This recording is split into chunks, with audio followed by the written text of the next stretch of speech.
Hi, I'm Dr. D.S.S. Vinay Kumar, a conservative dentist and an endodontist, and in this video, I'm going to demonstrate how to do a root canal treatment in a curved, calcified molar teeth. So, without wasting much time, let's start this video. This is the pre-operative radiograph of an treated, calcified lower molar. Due to severe attrition, this tooth looks like a pulpally exposed molar. Also, we can appreciate the narrowing of the pulp chamber, fibrosed root canals and a curved mesial root. Note that the roof is just 1 mm and floor is 3 mm from the occlusal surface. Unlike tooth with a normal patent root canal, calcified teeth are challenging even to an endodontist in negotiating, obtaining patency, cleaning and shaping of the root canals. Clinically, we can see that the buccal cusps are severely treated, and when we take a closer look, we can appreciate that the pulpal horns of the mesobuccal and distobuccal canals can be clearly seen. Note that the burrs to be used in enamel are diamond burrs and in dentin are cool cutting carbide burrs. Since this is an extracted tooth, entire procedure is done by a flattened diamond burr. In the preoperative X-ray, we can confirm that the roof of the pulp chamber is just 1 mm below the occlusal surface. So, firstly, deroofing as measured in the preoperative X-ray forms the first step. Once the mesobuccal and distobuccal orifices are exposed, in a brushing motion, deroof the mesiolingual and distolingual canals to expose the entire roof of the pulp chamber.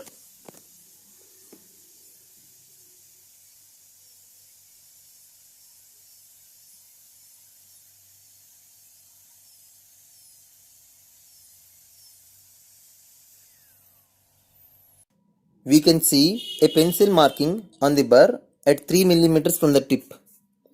After complete deroofing of the pulp chamber, as measured from the pre-operative radiograph, that the floor is 3 mm from the occlusal surface, start troughing through the dentin to a safe depth of 3 mm. This approach is especially beneficial in a calcified tooth as no dentin map can be clearly visible at this stage. And now, after the axis cavity preparation, let's take a closer look at the pulp chamber floor. A DG16 explorer was used to probe the pulpal floor to accentuate the orifices.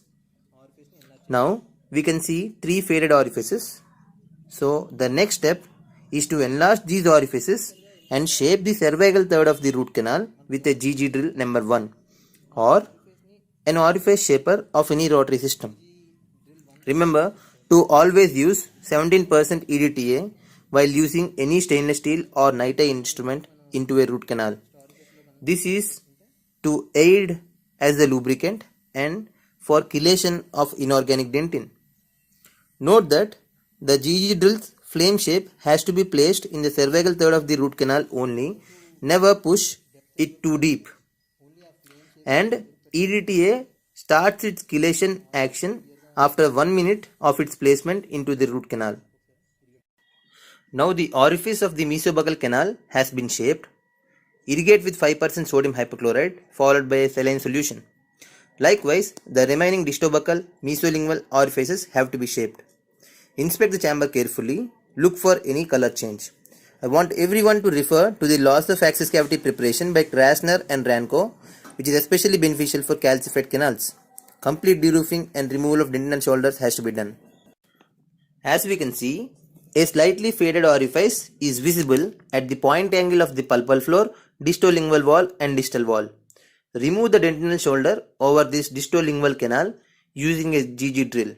Now, we can see that mesobuccal, distobuccal and distolingual canals have been completely deroofed. This is the completed axis cavity preparation of a calcified lower molar. We can appreciate flat pulpal floor, dentinal shoulders completely removed, no mouse hole effect over the orifices, complete deroofing has been done, and all orifices are clearly visible with divergent walls and a straight line axis is achieved for further preparation. Now coming to glide path, cervical 1/3 has been enlarged. Now Establishing patency using a 10-number K file and copious amounts of 17% EDTA is to be done.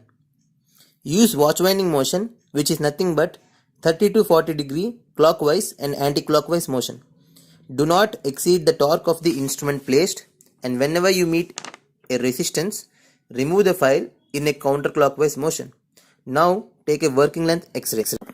Patency of the root canal has been established till 1 mm short of the apex in the mesiobuccal canal. As we know, apical constriction is 0.4 to 0.7 mm from the anatomic apex, which is further 0.5 mm from the radiographic apex. Tentatively, in majority of the cases, 1 mm short of the apex is considered ideal for instrumentation as well as obturation of the root canals. Similarly, patency has to be established in the remaining root canals. After determining the working length with a watch winding motion with an initial apical file, now I will discuss 3 types of filing motions. The first one, watch winding motion, which is nothing but 30 to 40 degree clockwise and anti-clockwise motion in order for a file to enter the root canal. Once the file gets loose, the second motion which has to be applied is a watch winding and pull motion, which is to enter a root canal with a watch winding motion and pull the file from the root canal. And finally, circumferential filing motion, which is to rasp the dentin at least for 5 to 10 times per canal. Always remember to use 17% EDTA, recapitulation followed by irrigation with sodium hypochlorite while doing these procedures. Takeaway points in axis cavity preparation and working length determination are: complete deroofing of the pulp chamber, removal of the dentinal shoulders, inspect for extra canals, inspect the file before doing the biomechanical preparation for any damages like straightening of flutes, any nicks.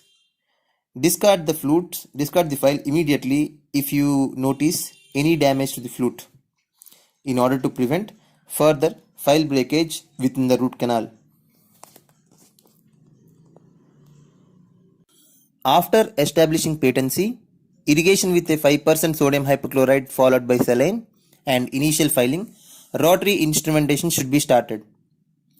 Remember, always use 17% EDTA and never force a rotary instrument into the root canal. And whenever you feel an obstruction, do not force furthermore and pull it back.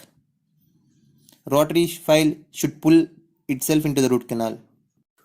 Now finish biomechanical preparation in other root canals in a similar fashion. Once the patency has been established, placing a rotary instrument into the root canal for 3 times up to the working length is sufficient to ensure thorough shaping of the root canals. After thorough shaping of the root canals with files, cleaning the root canals with root canal irrigants forms the most crucial step in this root canal procedure. As we know that after biomechanical preparation, root canal will be filled with smear layer, pulpal remnants, organic, inorganic debris, bacteria which can penetrate up to 2000 microns like E. fecalis. Irrigation is the only savior in obtaining a complete debridement, especially to clean areas like isthmuses, C-shaped canals, accessory canals and other inaccessible areas. Choice of irrigant here is 5% sodium hypochlorite to dissolve the organic debris. Needle gauge 25 to 27 for middle third of the root canal and a side vented 30 gauge needle for apical third of the root canal. To increase the efficacy, warming, agitation with mechanical endobrushes or systems like endoactivator, ultrasonics, endosonics, endovac will increase the efficacy of sodium hypochlorite. Remember to replenish the sodium hypochlorite every 2 minutes and never mix with EDTA or chlorextine. Now, after irrigation with sodium hypochlorite, the organic debris will be dissolved. To remove the inorganic contents of the smear layer, irrigate the root canal with 17% EDTA solution. After cleaning and shaping, now place the master cone in a wet root canal to simulate the conditions of the root canal with a sealer and take a radiograph. Now after placing all the master cones into the root canal, a master cone radiograph has to be taken. As we can see, the master cone ends 1 mm short of the radiographic apex, which is the ideal limit for root canal obturation. Once the master cone has been confirmed in the master cone radiograph, repeat the irrigation if desired. For sodium hypochlorite irrigation using a master cone, place the sodium hypochlorite irrigant into the root canal and agitate the irrigant with the master cone at the rate of 100 strokes for 30 seconds. Remember to always limit the irrigant into the root canal. For that, you need to confirm the master cone. So after this, saline irrigation followed by EDTA irrigation followed by final irrigation can be done with chlorhexidine, which has substantial antibacterial efficacy. Canal drying is the most neglected yet most effective step in a root canal procedure. This is done either with a paper point, or I prefer to wrap cotton around a file tightly to dry even tortuous canals where it is difficult to use a paper point. Never blow dry using a 3-way syringe. Now the cleaned, shaped and dried root canal will appear like this. After this step, the next step is to coat the sealer onto the root canal walls by using either a master cone or lentulospirals. After applying sealer into all the root canal walls, the root canal is ready for obturation. Now the obturation is done. Gattaparcha has to be removed 1 mm below the root canal orifices in order to provide a strong core. This is the obturated root canal radiographically. As we can see, GP is limited 1 mm short of the root canal orifices for a strong core buildup.